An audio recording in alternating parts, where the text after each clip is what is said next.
Wonderful. Thank you both, Sue and Ashley, for welcoming me here. I am so excited to be here and to be talking about hiking in the wintertime in Maine. I'm going to put up my screen because I have a whole presentation to show you all. And I will put a little caveat, which is I've gone through this a couple times. This is the first time I've done this presentation, and there's a little bit of juggling to do. So please be patient with me if I get the wrong screen or do something funky. So let's see. Sue, you can let me know if this is looking good. Does this look familiar? Yeah. Okay, great. Awesome. So I'm going to pull my notes up. So thank you for the warm welcome. It's nice to know that the website's working and to know that the blog is out there and doing all that stuff. I can see a lot of just names and phone numbers. And at some point in this presentation, I am going to be looking for some input if you're into it. So if you're the sort of person who would like to participate by putting your hand up and letting me know something, or even providing a comment, I will appreciate that because it'll help this be a little bit less of me going blah, blah, blah. So when I do that, I'll make sure to look and see who's got their screen on. And if you're not comfortable putting your screen, it's no problem at all. Just keep on listening and be involved in your own way. But I just thought I'd put that out there. And again, I may miss people because I can't see the whole screen. But anyway, here we are. So again, I'm really excited. It's lovely to see so many people are here. I'm going to propose an idea tonight that I think it might be a little radical. And that is that winter hiking is better than summer hiking. And you're going to be like, no, it's not. And I'm going to be like, well, actually, I think it is. And I'm going to give you a couple of reasons. First off, I think it's great because there are generally less people out on the trails and on the locations. Secondly, it increases our resilience and helps us to build skills in ways that are about being outside, but are also about being a human. And thirdly, it's a really great way to see the world in a different light, to sort of discover the world in there. So I'll talk a little bit about each of those concepts tonight, as well as doing what Ashley promised, which is to cover some ideas on how to find places to go, what to pack, how to be safe, and all of that. But first off, I don't need to introduce myself too much because Ashley did such a nice job, but I just thought I would give you a little bit of a background. So I did grow up in Australia. If you can hear my voice, it's a little funny. I've been here about 23 years. I moved to Maine after traveling and going to college, and I actually did a NOLS course in Wyoming, if anybody's familiar with the National Outdoor Leadership School. And for a long time, I did long adventures, both professionally and personally. I did a lot of expeditions. I sailed across the Atlantic, across the Indian Ocean. I sea kayaked the Baja Peninsula. I've hiked and canoed and done all kinds of crazy stuff, often in long form. And while I was doing that, adventuring for my own personal side of things, to make ends meet, I would balance business and project related work. So I was a filmmaker for a while. I worked at the Chewonki Foundation as a program director, and more recently, at Outward Bound as a marketing and admissions director. So I've always been able to balance those two, sort of the professional side and the adventuring side. And as Ashley mentioned, I do have a small business called Happier Outside, which is really a passion project around getting people into the outdoors. For me, it's really important. It's about well-being and connection and happiness and fitness and all those good things. So that's really was my drive to get that thing started. And it is still, we have groups and I sell products. So if you're interested, please feel free to check it out. As Ashley mentioned, I am living in Maine, living in Lincolnville. I'm married to a local guy, insurance agent. And I have two kids. One's a middle schooler, one's in college. And so I just kind of balance all those various things in my life, usually by spending time outside to make myself feel a bit better. So I'm going to move on now. And this is one of my optional participation moments. So I would love it if anybody is willing to put their screen on. I'd love to see a little bit. Anyone? See someone trying? Sue, Joanne, thank you. Okay. Hi, Patty. Hi, Rachel. Thank you. And if anyone else, maybe you're making dinner, maybe you're like, sitting. Hi, Debbie. Thank you. If you're probably sitting on the couch, maybe maybe your cat's on your head and you don't want to show your cat. But anyway, let's just get a bit of a read from you guys. I'd love to hear, you know, how on a scale of 1 to 5, if 1 is not very much and 5 is extremely, how comfortable you are with hiking in general, not necessarily just in the winter, but just getting out and hiking. Like, is it a 5? Is it a 2? Right, a variety. Awesome. And how about with winter hiking, like hiking on winter trails? So Rachel's very comfortable, Sue less so. Great. This is helpful for me. Yep, good. This is great. And who's looking for ideas for where to go so you can get outside more? Okay, you don't have to do 1 to 5, just put your hand up. Yep. How about how to do it, so hiking safely, like in a safe way, like things you'd like to learn? Oh, this is good. Someone used their emoticon. That's great. Thanks, Lori. There's a little thing on the bottom that says you can put your hand up if you don't want to put your screen up. Thank you. Okay. And then anyone need a reminder of why you need to get out there in the first place? I know for me, sometimes that can be hard. Good. Well, that's super helpful for me just to get a bit of a read on some of you and what it is that you're looking for tonight. So I think generally the reasons that we go outside are for exercise or for some fresh air or to get connected with where we live, you know, our sense of place. It makes us happier. There's a lot of research that tells us that it, you know, gets our body moving and all the endorphins, and then we start to feel good. A lot of people spend a lot of time outside alone because they want that quiet connection with nature, and other people prefer to be in company of other people. And there's a sort of a connection to nature, a connection to something bigger than ourselves that is often the motivator for people to get outside. So I think these things can all happen in the summer and in the winter, obviously. But I'm going to argue that wintertime is better. I'm going to show you why. Okay. First, the logistics of getting outside in the winter are perfect. There are fantastic views because all the trees have lost their leaves, and typically there are less people in the way at the parking lot. There's no bugs, 0 bugs. Okay, so you're not going to be out there smacking, getting those black flies. You just can like freely walk and not worry about putting any bug spray on or anything like that. There's tons more parking because nobody else is out there. So you can get the primo parking spot and you can go straight down the trail right from when you arrive there. There's less people. The people you take with you are going to be the people that you want to spend time with because they're also motivated to be out there with you. And you can eat whatever you want because you're exercising and it's cold and you're burning tons of calories. So take that chocolate bar, eat that hot, drink that hot chocolate. There's all the good logistical reasons for going. Secondly, we're building skills by being in the outdoors in the wintertime. Obviously, we're building physical skills. We're strength training with every single step we take, especially last weekend when the snow was like up to our thighs and we were walking through. It's a good idea. You know, you can plan to go not for distance in the wintertime, but for time, right? So you say, oh, I'm going to go out for an hour, and you might go a quarter mile, but you're still getting that time in nature. And actually there's a lot of research out there to say that it's not about the distance you go, it's about the amount of time you're exercising. So that sort of switches our brain into that mode, which is actually, I think, a really great thing.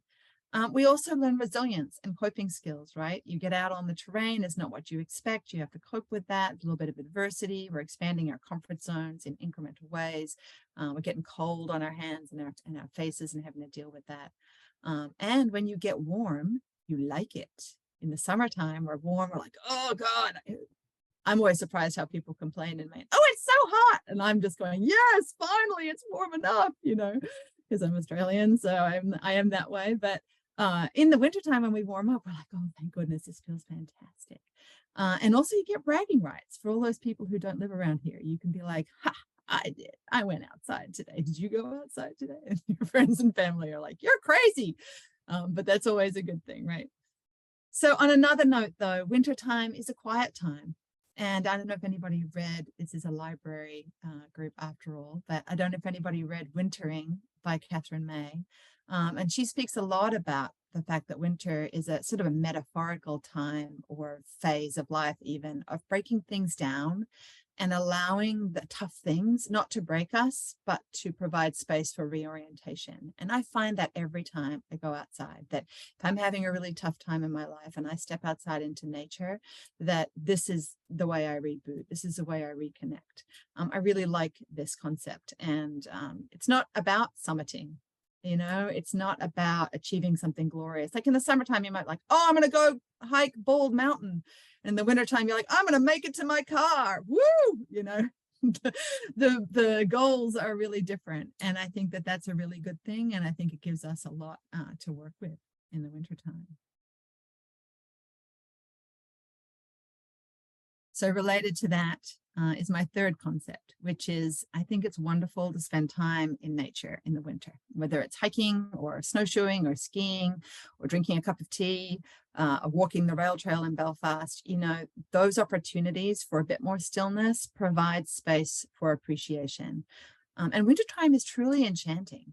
You know, it's a time that leads us to reflection, and it leads us to sort of a different sense of aliveness. And you might notice really different things in the wintertime. You might notice the beautiful light at the bookends of the day, or the sparkle of sun through an icicle, or some little footprints of an animal that you would not normally see because you only see them in the winter because you just see their little footprints. So things are transformed by our attention. And so we are also transformed. And that is another reason that I find the winter to be really remarkable for spending time in the outdoors. So now what? So we've talked a little bit about the reasons why, or my reasons, my argument for why. So I'm hoping I have you sold on the idea of spending more time in the winter and hiking in Midcoast, Maine in the wintertime. So how do we do this? You know, how do we prepare? What do we need to do? What's important while we're out there? So this is our nuts and bolts section, or our gorp section, our nuts and beans and chocolate section. So I thought I would offer, you know, one part of me was like, I would really love to talk all about the amazing places that I love to adventure and explore in the Midcoast, but that would just take like 3 days. So I figured instead of doing that, instead of giving you a fish, I figured I would teach you to fish. And so I thought I would show you a couple of resources that I find I use all the time to find the locations that I want to go. As I mentioned earlier, I'm a big adventurer, so I'm typically going to different places as much as possible because it makes me feel like I'm like traveling the world in my own little backyard, right? So I thought I would show you a couple of really cool resources. So I'm not sure if you've heard of them. You probably have if you're getting out and about, if you're one of those 5 people who's really comfortable hiking in Maine, Rachel and others. The Maine Trail Finder website is an amazing website, and I'm going to talk you through a couple of the pages of that in a sec as examples. So they have a lot of great information. And then also my website, Happier Outside. I think this is why Ashley asked me to speak tonight, because I have a page on my website that says locations to hike. And I have an embedded Google page there, a Google map, sorry. There's 2 of them. One's like a shorter hikes, easier hikes, and then like a moderate hikes. So you could go to my website, the Happier Outside website, find some spots based on those classifications. And then I would go to the Maine Trail Finder and get the more information out of that, because there's a hell of a lot more information there than there is on my site. Mine's more like a smorgasbord. So, so I'm going to show you a little bit of that now. So I thought, oh, I couldn't help myself. I've littered some little pictures here from various things. This is a view from Zeke's Trail, which is in the Camden Hills State Park. And I don't know if anyone here has been to Zeke's, but it's one of these little hidden mini summits that you have to go down a couple of other trails to get there. But this is a great winter view, and you can see so far, you can see Sears Island from there. So I thought I would pop that in there, and at least I think that's, I might not be, but anyway, it looks like it might be Sears Island from up there. So there's that.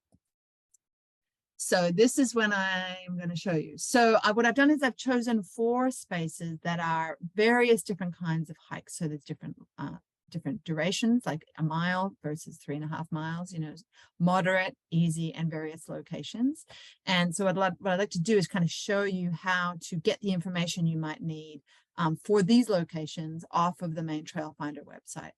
So just thought I'd do a little demo. Not stop share, do this. Okay. So hopefully you can still see this. I'm going to pop this other window without closing it. So you can see here the Duptrack River. This is how it works. And, you know, I don't want to belabor this because I think you've all used websites and you can all do this yourselves.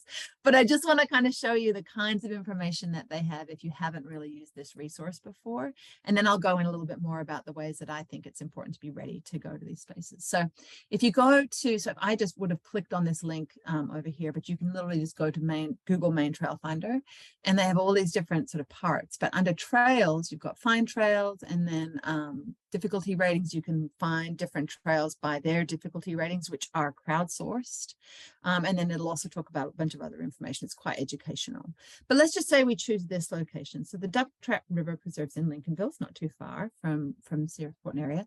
One of the things I love about this is that it sort of does show you all these different things you can do. Not all of them are good for cross-country skiing. Duptrack is pretty good for it.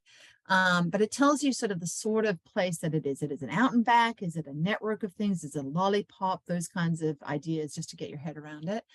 Gives you a rating of moderate, blah, blah, blah, blah, all the other information. And then down here, it gives you like a narrative description of the trail. Somebody has written this, probably who works for the Maine Trail Finder, and also other information. So a lot of these, as you guys probably know, and Sears Island, this group is one of these, is like an organization that looks after the land. So land trust, or is somehow responsible for getting the news out about this amazing natural space that's available. And they often have rules and guidelines associated, and that's pretty reliably written up here, which I think is really helpful. So like about pets, if dogs have to be leashed or if pets aren't allowed, that's often something that people really need to know.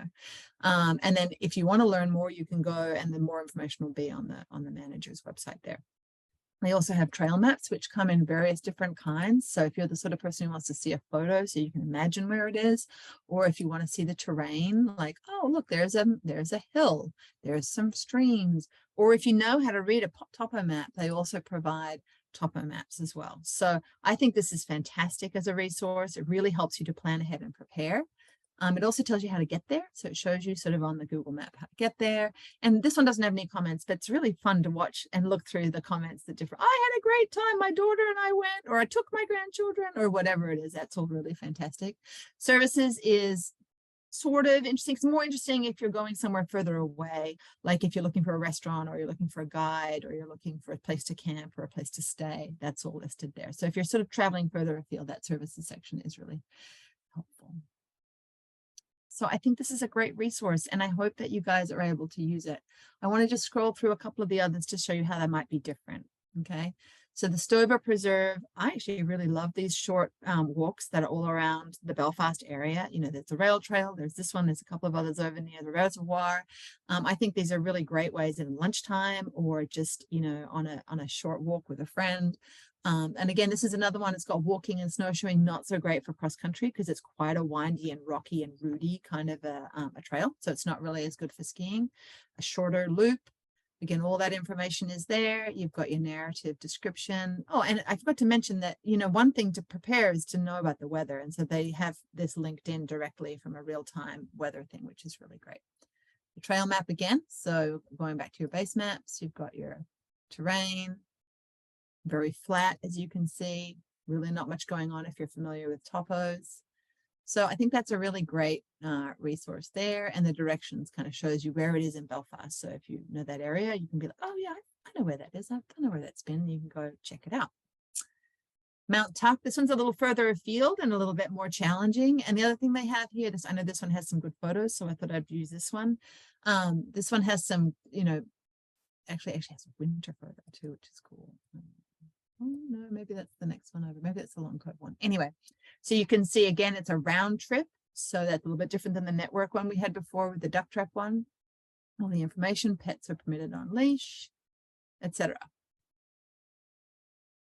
This one has a note. I also included this one because they do try to put this sort of stuff. So if you're starting on private property or if you're starting on preserved land, there's often pretty good notes about that information, which is really good for you to know. And then the fourth example I gave was Longcop. I've never been up here. I don't know if anyone else has. I want to go. Just checking this out looked really interesting to me. The trail map here looked really cool. And it's in an area that I haven't really been before, which I think is fun. It's like a figure 8, which I really like. So there you go. So there's some great, so just some tips and tricks for you in terms of, you know, looking for places to go. These are all good examples, but you would be able to find a lot more yourself. Let's look. So for example,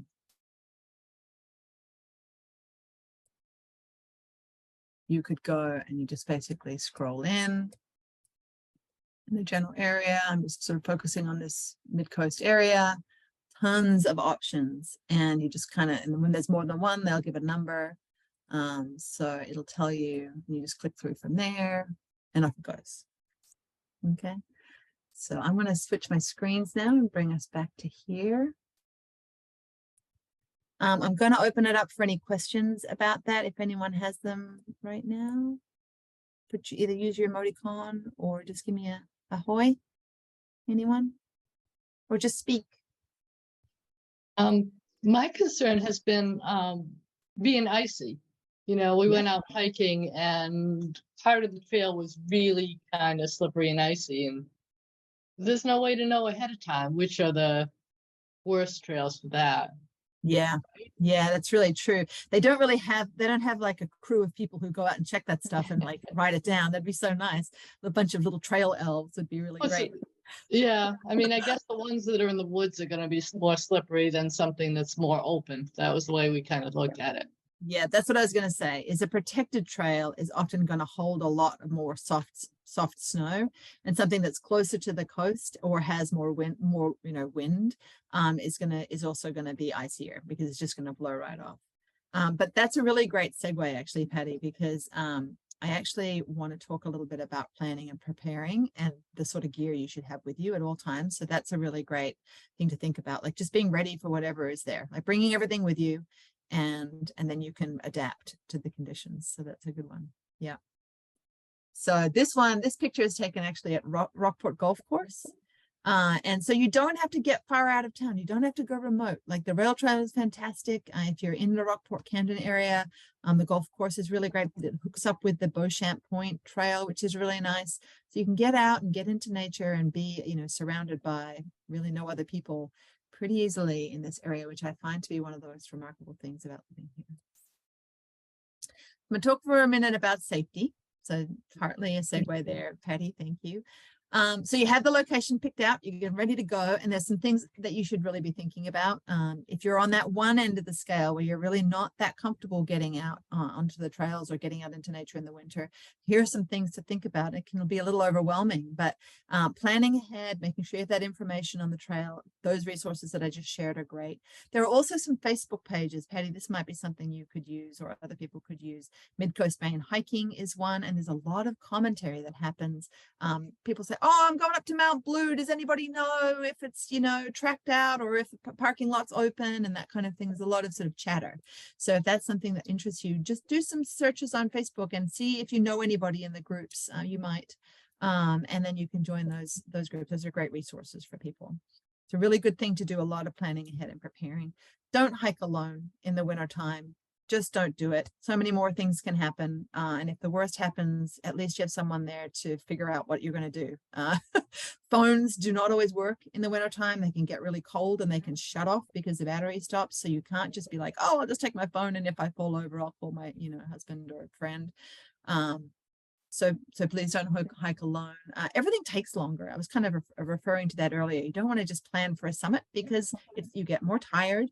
The trail speed is just lower. So take advantage of that and don't hike as long. Make sure you know about parking and access. So for example, Fernald's Neck in the Lincolnville area.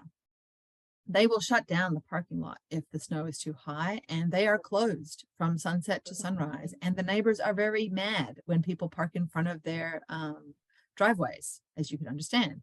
So just make sure you know what the rules are, what the general sort of ethics are of being somewhere. So make sure that you can actually park, get in and out, and you don't get towed. I mentioned that phones get cold and shut down more often. That's obviously something. So don't rely on your phone. Print a map out. Just take a map with you, a physical map with you. Take your gazetteer. I don't know if anyone here still has a gazetteer. I certainly do. So take that stuff with you. Leave a plan with someone someone you can trust to check in with you at the end of the day, and don't forget to call them when you get back in. Otherwise, they'll have the ambulance and police over to your trail location. These are all just things I don't always remember to do all these things, but I should, right? So just reminding everybody about these things is really important. So weather is one of the biggest uncertainties that we need to manage for in the wintertime. Check the weather, the local weather, check the trail conditions if you can through, hiking Facebook stuff or the location that I showed you, and just plan for it to be cold. If it's sunny when you leave the house, it might not be. It might be much windier than you're expecting on the location. So always plan kind of for the worst case scenario.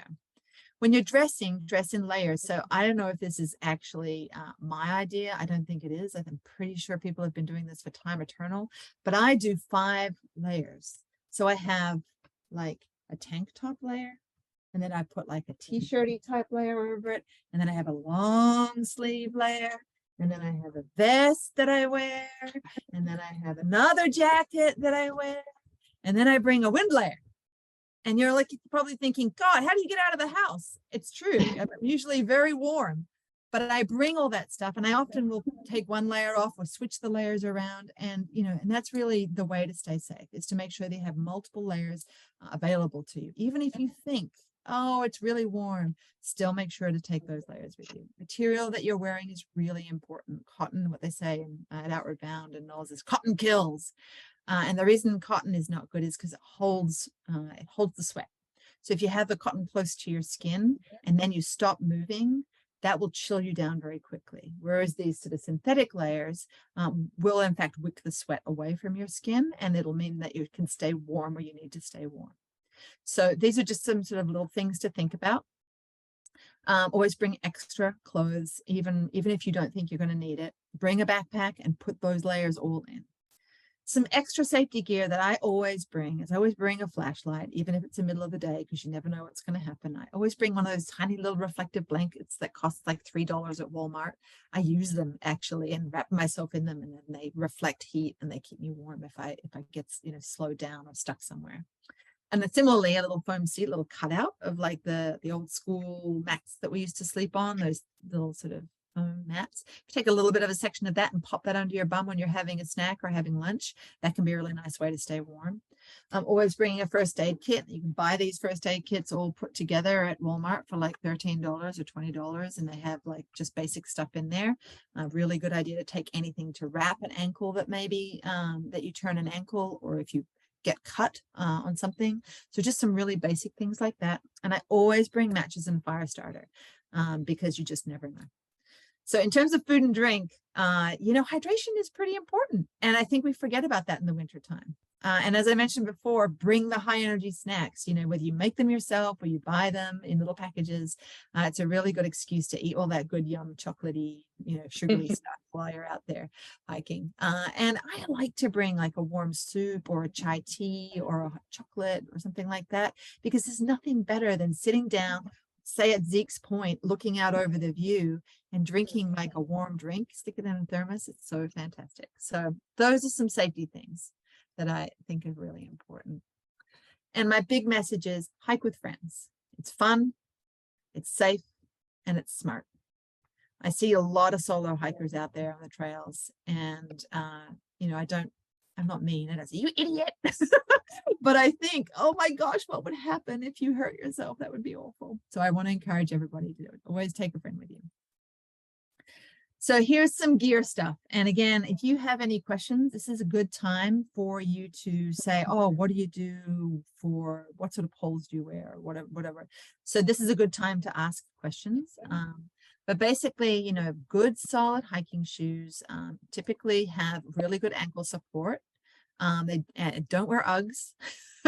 Wear something that you can lace up and tighten around your ankle and even up your leg a little bit. It's even more important in the snow than it is on a regular, summer or spring day. I find that to be really important, and really good sole. So when I say really good sole, it just has to have, if you look at it, it should have grippy things on the bottom, not like crazy, sharp grippy things, but there should be lugs that you can see, so that as you're walking and it's, and it's a little slippery, for example, you can use those grips on the snow as you're going up an angle. I actually have a couple different kinds of grippers that I like to use for different kinds of conditions, and I thought I would show them to you. These are my, these are my favorites. These are super simple. You get them at Rennie's for like $25. This is the upgraded one with the Velcro over the top, just because I find that these sometimes slip off my shoes. They're very simple, and it's got some, you can see little spiky things that aren't too horrendous. I usually use these in most conditions, but if I know, Patty, your question, if it's going to be really icy, then I will take these yak tracks, which are more the spiral type, because they have a bit more, they in lots of different directions they can grip, and these don't do so well in the snowy snow, right? So if it's a snowy kind of a condition, but with ice underneath it, I would take the others. But if it's a very icy, I'm trying to do this on the camera. These yak tracks are really great. Runners use these a lot. I don't know why they do, but I've seen them use them. Or maybe you want some snowshoes. If it's really snowy and you're worried that you're going to keep sinking in to the conditions, then having a pair of snowshoes. So snowshoes, I got my first pair of snowshoes from Rennie's for $25, and they lasted me for about 10 years, and they were fantastic. If you want to go to Beans and spend more, go for it, but you don't need to. And especially if you're just starting out and finances are a thing, like in about November or December, Rennie's brings a whole bunch in, and they're not designed to last forever, but they certainly last the season. So I would recommend doing that. Along with your grippers and your snowshoes, if you do that, is poles. Poles can be really helpful, especially if you want to look really, really European. Because all the Swiss people, I actually have Austrian heritage as well as being Australian, and like I went to Austria and everybody was using poles. I was kind of like, that's so interesting, because here we just like to huff it out. But I think poles are fantastic for your knees, for your hips. They actually make the work less for your legs, and they give you an upper body workout, so you look buff as well. So I think poles are fantastic. And if you have any issues with balance or any concern about slipping or any concern about the conditions that are out there, taking the poles with you gives you 4 legs, and that's fantastic. That's what most animals have. So using those poles for every step is a really great way to go. That little icon that's up there on the right hand side, that's a water bottle, because I believe so much in hydration. So make sure you bring enough. So in the summertime, where we think about drinking water because we're usually pretty thirsty, and we don't think about it so much in the wintertime, but we are just as dehydrated, if not more so, in the wintertime. Indoors, we're more dehydrated because our air tends to be a lot drier. So you need to take a good amount of water with you. You'll need a backpack of some kind. And so something that has good, thick, shoulder straps. I like to have a waist belt, especially if I have any weight in the backpack.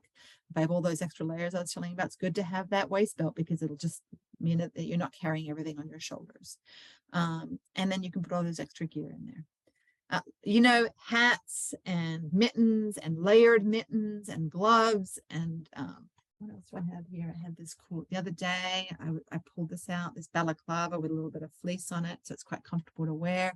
That was really key when it was -17 about a month or 2 ago. All this stuff helps, pull it out of your storage. You don't need to go and buy it. It's like these things, you probably have them already, and just take them with you, stick them in your backpack in case you need them. The picture of the dog represents the thing I already talked about, which is layers, layers, layers, layers, really important. And snacks are good too. So just making sure you bring all this stuff with you. It does seem like a little bit extra, but it's also great because it means you're weight training at the same time. Hey, Mish. Yeah. It looks like someone was asking if there's a certain backpack you recommend, and maybe wanted to see the different yak tracks a little bit bigger too. Okay. All right. Thank you so much. I didn't see that. I can only see like 6 people. So the question about the yak tracks, the brand is actually the one that I have is Yak Tracks, but I think there's different brands. And what it is, it's a coil across the entire length of the footbed, right? So these are actually my daughters. They're smaller than my feet. I have huge feet, but you can see it's like a pattern that grips like that. Hopefully that answers the question about the backpack. And I do have a backpack. So I'm not sure who was it that asked the question about the backpack. Let's see. It looked like Debbie. Debbie, Sarah. can you ask the question, and then rather than me just going on and on, what's your question exactly? You're sharing your screen, so you're teeny tiny, and I can't see your picture. But if you were bigger, then I could see better. But also, it's just a backpack I'm petite, and I'm finding a lot of backpacks are huge, and I just, whatever. I thought you might have some. I do, yeah. So I won't show it because your point about my screen is a great point. So I think that there are brands out there. If you have a little bit of money to spend, there are brands that do focus on women's sort of back lengths. So Osprey is a really good one. I use pretty much all Osprey, but there are other brands out there too. LL Bean does also have like a women's series. And if they're calling themselves a women's series, they're probably pretty good.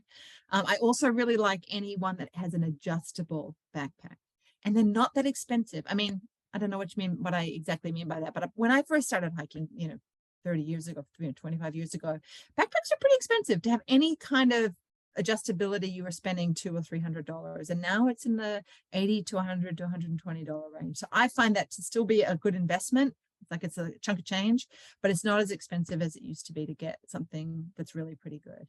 And I would also say that having a solid, if you're worried about that, having that waist belt really helps because it takes the pressure off the shoulder straps. If you have a good waist belt, you shouldn't really feel very much weight on your shoulder straps at all. The shoulder straps are just to keep it upright and centered on you. You'll feel it, but it's not like your book bag when you're in middle school, right? So those two things, the adjustable, if that's a concern for you, and then a really good waist belt. And could I just ask a follow-up question? Is there sometimes backpacks come in liter, they tell you how big they are by liter. Do you have a minimum kind of liter? Is 30 too big, too small? 30 would be my minimum. Sorry, 30 would be what? 30 would be my minimum for winter hiking. Absolutely. Okay. Oh, okay. Yeah. And I actually have like a 40 that I use, and I sometimes find it's not enough, but that's just because I'm that person that takes all everybody's extra stuff, I'm always like, yeah, let me bring an extra thing for you. So 30 to 50, depending on what kind of stuff you're taking with you, is a good range for day hiking for, winter. It's a great question. Thanks, Debbie. All right. How are we doing for time, Ashley? How are we doing for time? I'm getting there, aren't we? Okay. So the big one here is hydration. So remembering that you need to bring, whether it's one of those cool backpacks that has the hydration hose in it. I actually don't like those because they freeze up in the wintertime, but some people find that they can make that work. Or just bringing like at least 2 liters of water with you on a hike is really important. So I'm going to move forward to the next one. So I want to go through these really quickly because we're running out of time. But there are principles called leave no trace. And what leave no trace is about, and I'm sure that the land trust people and the people who love keeping everything as natural as possible will love me for bringing this in. But these are some principles to consider whenever you're in the outdoors, is to plan ahead and prepare. So what that just means is all the things we've been talking about. Travel and camp on durable surfaces. What this means is mostly when you're on snow, it's pretty durable, but you might find yourself tempted to walk on those little grippy bits of vegetation on the sides of the trail. And according to Leave No Trace, you really want to stay on the snow so that you don't damage those plants. Waste, pack it in, pack it out. Anything you bring in, you should bring out. If you need to go to the bathroom, get right off the trail. And don't leave your poopy little white tissue paper behind. Bring a little plastic bag and stick your poopy tissue paper in your plastic bag. Even though that sounds disgusting, that really is the right way to go, because otherwise animals are just going to pick up on your stuff. And it's hard to bury stuff in the wintertime. So that's why it's a bit different. Leave what you find. So what that means is take photographs and draw pictures and sing songs, but don't take berries and rocks and pine cones home with you. If you need to have a campfire for some reason, either just for the warmth of it or because of an emergency situation, either bring the wood in yourself, or if you are going to need to find wood, use downed wood, stuff that's dry, not off the trees. And everything should be smaller than your wrist. So all the pieces that you pick up should be smaller than your wrist. Respecting wildlife, a lot of the things I've talked about already sort of feed into that, but just leave the animals alone. I know it's hard, especially if there's like a little cute little animal or a deer or something like that, but just give them their space because they are really taxed in the winter time for energy. And then being considerate of other visitors is everything from not screaming to parking in a nice way to, just allowing people to have their experience in nature while they're out there. That pretty much covers it. If you're interested in Leave No Trace, it's lnt.org is the website, and there's a lot of really great tips on there for traveling in the wintertime. So I wanted to wrap up tonight by putting a plug in for International Women's Day today. There have been a lot of incredible women in my life that have inspired me to get into the outdoors. There are a lot of incredible women on this call. In fact, there's more women than men, which is, I think, fantastic tribute to looking out and getting outside as much as you can. This day is a reflection for the place of women in our society, and today, thinking about presenting tonight to this group, I really was thinking, gosh, who gets me outside?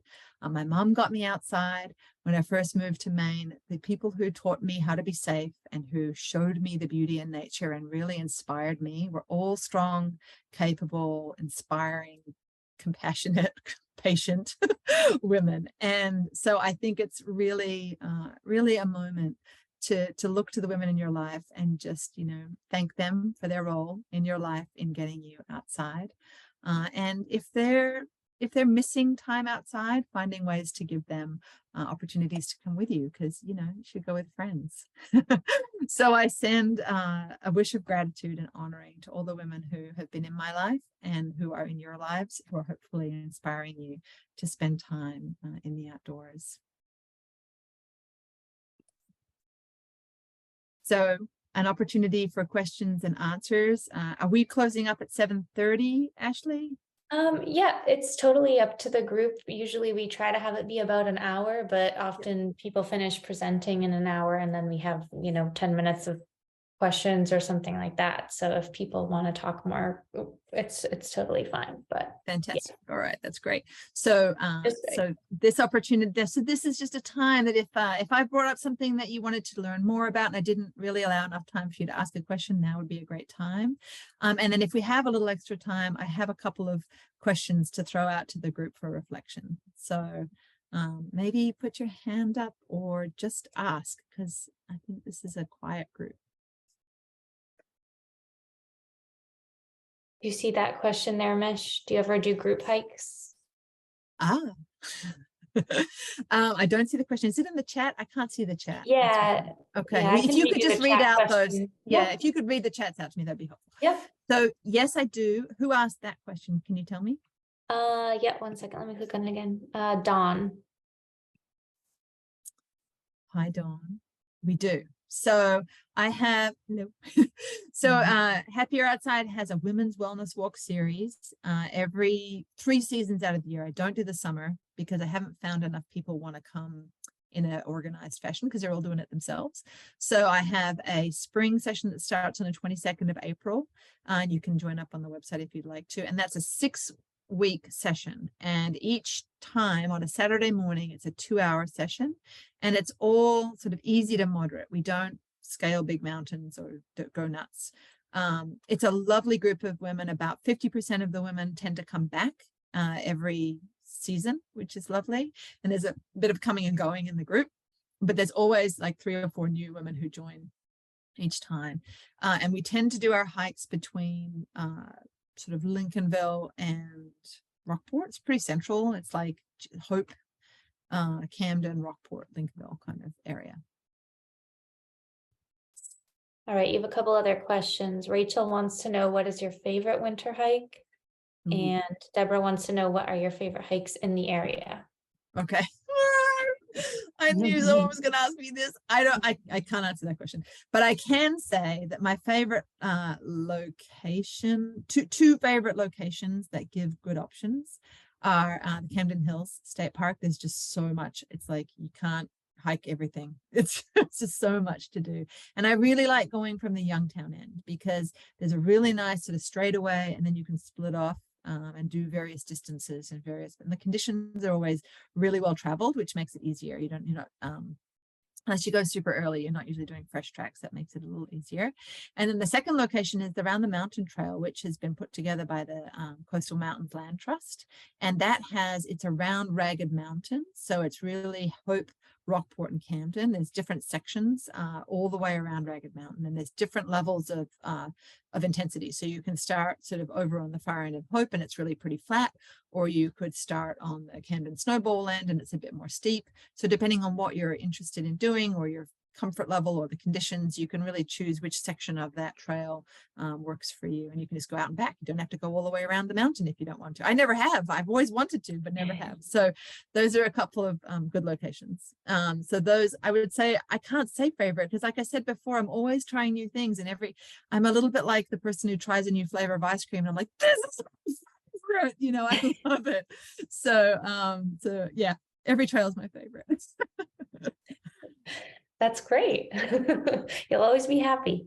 That's right. Laura asked, do you mind repeating the name of the inn that you start at for Camden Hills? I think maybe. Oh, I see what you're saying. Youngtown Yeah, so the Road, Youngtown Road goes from Route 52 over to Beach Road. And so Youngtown Inn is actually at the 52 end, Route 52 end. And there's a trail that starts from the intersection between Beach Road and Youngtown Road. And it's called the multi-use is what they call it. And it's like the back way into Camden Hills State Park. And the front way is great too. There's lots of really great options from there. But I really like the back way because of just the way that it's very, it's an easy in, and it's not steep. It's not immediately steep like it is from the Camden, from the Route 1 side. And is that you can access, I always get confused whether it's Bald Mountain or Bald Rock Mountain. I get confused about that too. And I've been hiking both of them. Frohawk, right? I think it's Bald Mountain that's on the Youngtown Road. Yes, you can get there from there. And Frohawk's there too. Yeah. I've never done that one. Is there a nice view at the top of Frohawk, or is that more? No, there's not. It's a very sneaky mountain. You kind of get there and you're like, where's the summit? And then there's like a little sign. But I love Frohawk because it's, just the word Frohawk sounds like so cool, right? Like I feel like I'm on a Lord of the Rings, like epic adventure just by being on the trail itself, right? And actually when you get there, it feels a little bit like that. It's like, oh, that was a journey. Okay, well, but you go through these beautiful ecosystems, like really big old pines, and then there's kind of a marshy section which is really interesting, and so it's really different. Like you feel like you're being transported through these really different zones, which I really enjoy about that. Well, that makes me want to check it out, even if there's not a view at the top. So that's right. Good. Somebody asked, Kayla asked during this Q&A, can you put up the slide from the beginning that you showed that had the 4 locations and tell a little bit more about each of those, like in terms, I think maybe of what they're like as hikes? Sure. Here, is that the one? I think that, yeah. So I can, some of my experiences, like Mount Tuck, I haven't been to for like 5 years. So maybe someone else in the group, if someone else has gone to either Long Cove or Mount Tuck, you could put your hand up and speak to it. Duck Trap Preserve. So that Duck Trap River, there's the best way to get into that area is really through the Tanglewood, which is a 4-H camp. That's a really great way to get into the network of trails that are associated with that. And again, the reason I did it this way is so after this, when you were like, what did she say? You could go to the website and check it out. So you can see here. So this access is from Route 52, and it takes you in along the river and out and around. And the other access is from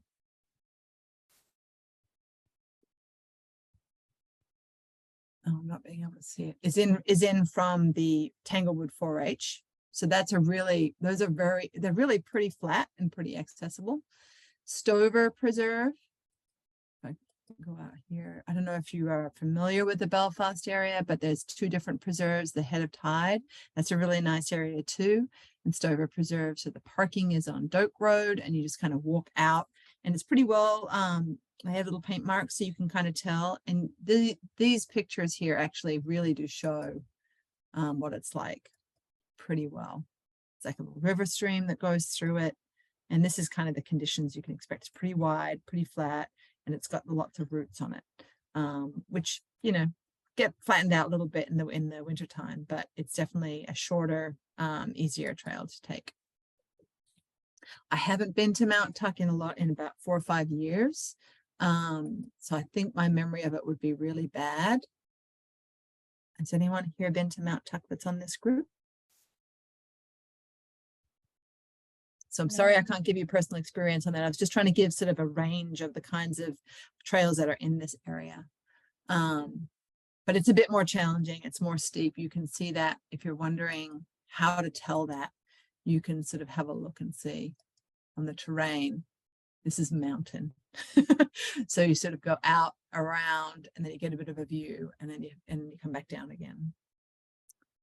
And then the final one was, oh, I think I lost the other one because I moved over to this, but let's have another look. Any others that are in the area?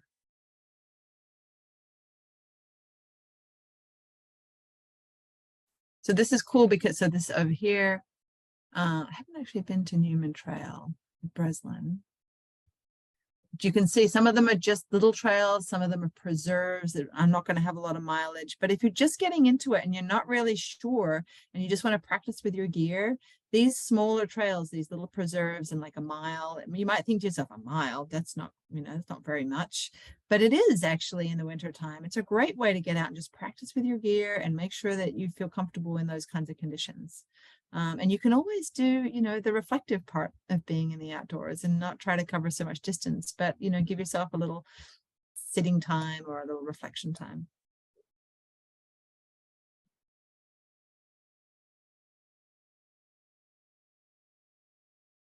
Any other questions?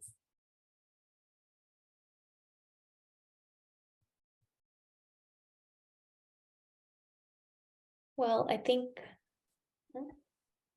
thank you so much, Mish, for doing this tonight. Your passion for getting outside in winter is infectious, I think. And so you've given me a renewed excitement for getting back out there. And I think this would be a great inspiration for anyone that wants to take on the library's 100 hours outdoors challenge between now and June too. So That is fantastic. I'll start working on that.